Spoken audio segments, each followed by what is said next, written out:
Classes have now been moved online, and so are the exams.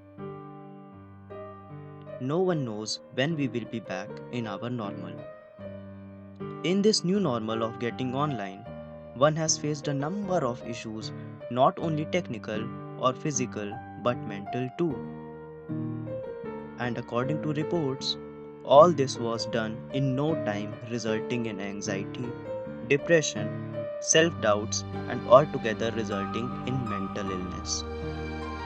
Over 90 million Indians, or about 7.5% of the country's population, suffers from some form of mental disorder.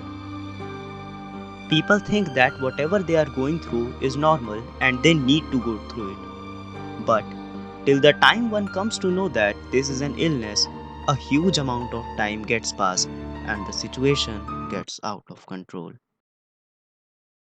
And hence, to make students aware about this, Sarkari School has introduced his new program, Soch Sundays, which will be focusing on topics like these which are required to be discussed in public. We invite all the students to participate and share their views in this open mic. All the blunders are going to be cleared and you will end up gaining fruitful information.